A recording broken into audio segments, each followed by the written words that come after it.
yang bisa kita lihat. Tidak semua orang jelek itu semuanya negatif. Pasti ada sisi positif yang bisa dipetik.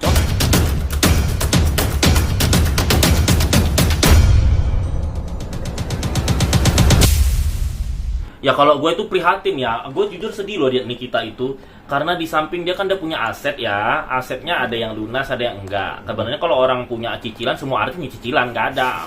Mana Raffi Ahmad punya cicilan, nggak ada lunas-lunas ya. Nah, jadi maksud saya kalau ada artis bilang kaya nggak ada. Orang kalau masih punya cicilan berarti dia harus bekerja untuk menjalankan, untuk mencukupi keberlangsungan hidupnya gitu. Sama aja semua. Jadi gini, rezekinya artis misalnya 1 M per bulan, ya kan? Pengeluarannya 2 M. Nah, rezeki tukang sol sepatu 300.000 per bulan. Tapi kalau biaya hidupnya cuma 250.000 per bulan, nah lebih tercukupi dan lebih nggak pusing si sol sepatu. Nah, perbandingan seperti itu, ya kan? Cuman kan personal branding ini kadang membuat netizen buta, dikira orang itu enak kaya. No, namanya artis, pengusaha itu dia tetap harus bekerja untuk membayar keberlangsungan hidupnya dan cicilan-cicilan hidupnya, ya. Nikita ini, gue sedihnya dia punya anak 3, rumahnya 2, dan Nikita bilang sendiri belum lunas juga. Jadi gue mikir kalau jadi dia itu kepala berat banget ya. Kalau gue itu nanggapin tuh bukan pansos, lebih sekalian berdoa gitu loh. Karena gue suka banget sama dia. Karena sebenarnya cewek Indonesia itu harus berani seperti dia. Tanpa orang tua loh dia bisa menghalang, menghajar, melawan semua orang yang ingin menjatuhkan dia tapi tidak jatuh-jatuh. Kalau dia jatuh sekarang itu jenjangnya lama loh. Dia hebat loh bertahannya menjadi primadona, apa istilah itu, primadona tuh lama loh, ya kan? Jadi dia tuh hebat. Jarang perempuan di Indonesia bisa sehebat dia kan. Kebanyakan seperti Jiwa Dijaya. Tapi kalau dia ini kan walaupun dia punya kesalahan tapi ada sisi positif yang bisa kita lihat. Tidak semua orang jelek itu semuanya negatif. Pasti ada sisi positif yang bisa dipetik. Contoh ya, Raja Bangsawan Satria Mulia Pataudi ini. Ya, mulutnya keluar-keluar tapi kaya raya. Tuh, kalian kaya raya enggak?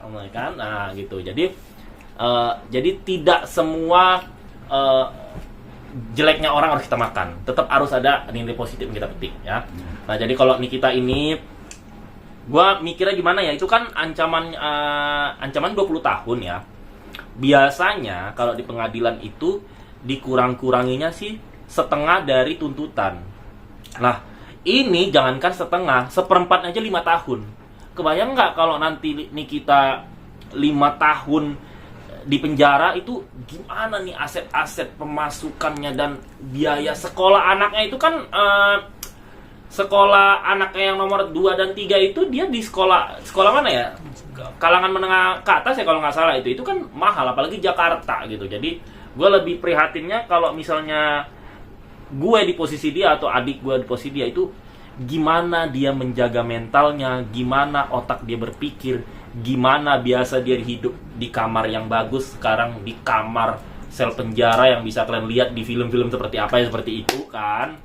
Jadi gue lebih ke prihatin, empatik, dan terharu aja sih. Bukan sok ikut-ikutan, tapi lebih ke empatik. Kita kan manusia punya hati, punya empatik. Jadi kita hanya melihat, walaupun kita tidak di posisi dia, kita bisa merasakan kesedihan yang dia alami gitu. Tapi kan juga ini banyak pandangan atau praktisi hukum melihat perkara yang jalan lu mas, karena kan poin not yang beredar itu kan nggak ada kata pemerasan, lu dugaan orang ditawarin. Gimana nih untuk orang Satrio melihat? Ya kalau saya kan udah urusan hukum 15 kali ya. Jadi udah, saya pernah terkait kasus penipuan udah, tapi saya nggak bicara ya kan, bisa membuktikan kita nggak bersalah. Terus apalagi banyak banget lah gitu, ngelabrak orang di airport udah, apalagi pencemaran nama baik udah 5 kali, nggak tembus-tembus. Jadi selama saya menjalani proses itu, saya pastikan berkomunikasi sama penyidik.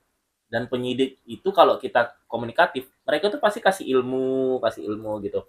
Ya kalau dari kasus pemerasan ini, kalau memang benar seperti yang tertera di media, chattingannya seperti itu, bukti transferan seperti itu, ya memang berarti itu ada unsur pemerasan kalau sampai duit sudah ke kita.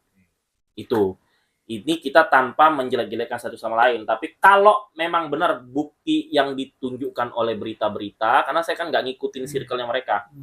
Nih kita pernah WhatsApp gue, pernah DM nama gue, baik dan sopan nama gue, dan gue suka sama dia kalau ketemu langsung itu baik orangnya gitu. Nggak seperti yang di kamera-kamera itu gitu. Mungkin dia kayak gue, jahat sama orang jahat, baik sama orang baik. Yang dia tahu ini licik, yang tahu dia jahat, makin dibongkar, makin dikejar sama dia. Tapi kalau dia baik sama orang baik, dia pasti baik. Namanya manusia pasti kan ada rasa respect satu sama lain. Nah, tapi kalau memang seperti yang diberitakan itu, ini kita sudah masuk duit ke rekeningnya, terus chattingannya itu benar seperti itu memang ada unsur pemerasannya, makanya dia dikenakan baju oranye.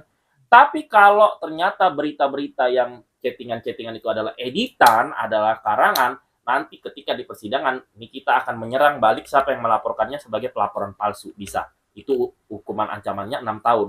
Pelaporan palsu itu bisa langsung ditahan. Kalau UU ITE kan nggak bisa ditahan. Tapi kalau ancaman pelaporan palsu itu langsung bisa dihidup. Tapi kan pandangan praktisi hukum melihatnya, malah kan yang kita anggap dugaan mengasih uang 4 M itu kan mencari loh seorang kita, malah meminta nomor teleponnya loh ke Oki, tapi Oki tidak berkenan untuk mengasih, akhirnya ke asistennya itu Mael. Nah itu lihat dari sisi gimana tuh kata pemerasan? Iya. Malah yang beri lo mencari gimana sih orang kalau diperas malah. Iya, itu kan asumsi beberapa praktisi hukum. Tapi kan yang beredar begitu. Iya, saya lihat juga gitu. Itu kan asumsi beberapa praktisi hukum. Tapi kalau polisi sama penyidik, dia nggak peduli itu direkam, itu dijadikan alat bukti, itu dikatakan nyogok atau tidak. Penyidik itu yang penting, lu dan terima duit, lu ada chattingan minta duit. Ke situ. Kemarin netizen kan bilang, yang sana nyogok, yang sini. Polisi nggak ngelihat itunya. Aduh, aku udah urukan polisi 15 kali. Polisi itu melihat chattingannya, meminta duit, kalau tidak akan dibongkar, dan duit sudah masuk. Polisi lihat juga. Kalau tadi duit belum masuk, nggak masuk. Nah, jadi makanya ada juga beberapa praktisi hukum, ada yang pinter, ada juga yang blow on. Itu yang blow on, gue rasa harus sekolah dulu sama gue. Nggak tahu gue namanya siapa, itu ada lewat gitu lah. Lu sekolah di sini, tapi lu blow on juga. Enggak, lu kan harus yang sering berhubungan dengan polisi. Polisi kan nggak ngeliat itunya. Polisi melihat ada chattingan, ada meminta, ada kalau nggak lu kasih, gue bongkar gitu. Dan duit udah ditransfer. Polisi tuh ngeliat itu, udah itu aja intinya gitu. Jadi nggak usah kemana-mana gitu. Kita boleh pro ke Nikita, gue pro Nikita juga. Nanti sidang pun gue dateng gitu. Tapi kita jangan jadi bodoh gitu loh. Mas, ini kan juga beredar di kan dugaan SS itu, ini kan baru dugaan. Ya kan SS itu juga atau inisial Kok juga jadi tersangka. Mendengar kata tersangka itu belum ada kata dugaan, kepastian gimana? Nah, itu saya belum dapat info, belum baca. Saya harus tahu dulu kalau mau berstatement soal ini. Mereka ada meminta duit itu, ada statement nggak kalau misalnya lu nggak kasih gue duit, kan lu gue jelekin, atau anak cucumu gue binasahkan, atau lu gue suruh orang perkosa lu begini-gini. Ada nggak kata-kata itu? Dan ada nggak duit yang sudah masuk kedua orang ini? Kalau ada duit sudah masuk dan ada kata-kata pengancaman, kalau lu nggak bayar gue jelek-jelekin, nah jadi tersangka. Tapi ini tim cyber nih yang nanti pasti, tim cyber itu kan WhatsApp aja dihapus, mereka udah bisa memunculkan lagi kan. Instagram aja akun udah kita hapus, kita ngina-ngina orang, bisa dimuncul sama tim cyber. Semua itu udah ada orang IT-nya gitu. Jadi makanya ini kita lihat dulu, ada nggak si dokter O dan si Doktif ya yang pakai kupu-kupu murahan itu menerima duit.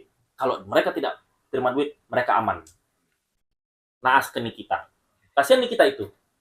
Kan pertanyaan kata pemerasan skincare. Apakah harus skincare yang disebut ada dugaan disalahguna dalam arti tidak bermasalah lah? Itu juga harus dibongkar juga ya. Semua pun apapun yang terjadi dengan perkara kasusnya.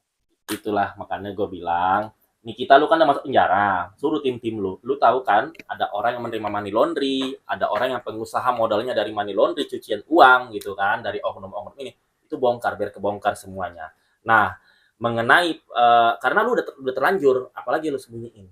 Nah, mengenai kalau misalnya skincare yang mengandung ingredients yang jelek atau buruk, hak nih kita untuk membongkar itu tanpa harus menyebutkan nama, tanpa harus hashtag itu produk biar nggak eh, terkena kasus penghinaan. Itu bisa. Tapi intinya lu jangan minta duit.